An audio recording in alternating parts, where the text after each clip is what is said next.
Dear students, welcome back to English class. Last class we have learned the author introduction in brief. Today we are going to learn a lesson, The Portrait of a Lady in Detail, which was written by the famous Indian writer Khushwant Singh. As I told you already, this is our author's autobiography.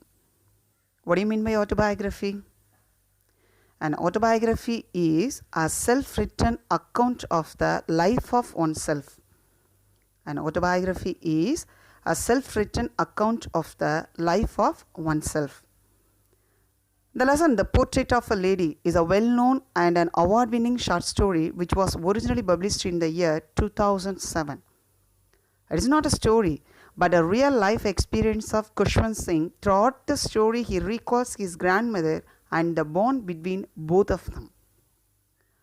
Obviously, we all have special bond with grandparents because they are very sweet, polite, and maybe spoil us with lot of love and affection.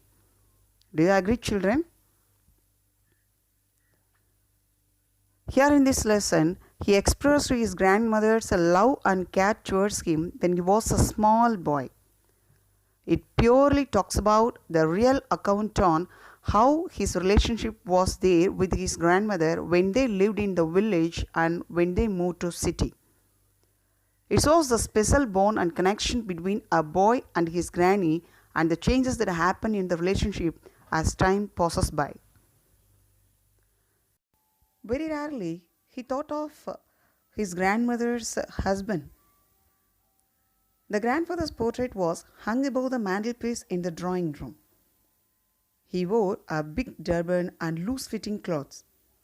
He had a very long white beard which covered the major portion of his chest, and he looked as if he was 100 years old. Our author's grandmother was an old lady with wrinkled skin. She had always been short, fat, and slightly stooped, but she was static and dynamic. Our author ever praised his grandma as she was constant and consistent in her functional day-to-day manuals. She walked around the house in clean white dress. She always kept one hand on her waist to balance her stoop and the other telling the beads of the rosary. The grandmother and the author were very good friends.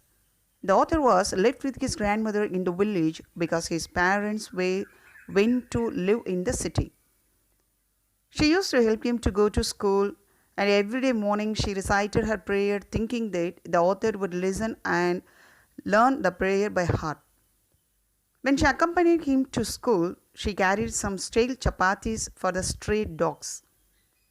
While the children inside the temple learned alphabet and prayer, she sat inside and read the scriptures. When the parents were settled comfortably in the city, they called the author and the grandmother. In the city, the author and his grandmother were not very close. She did not accompany him to school. She was not happy to know that in the city school, and main thing, they did not teach about God. She was not interested in the music class too. When he joined the university, he was given a separate room, and the common link between grandson and grandmother was broken terribly.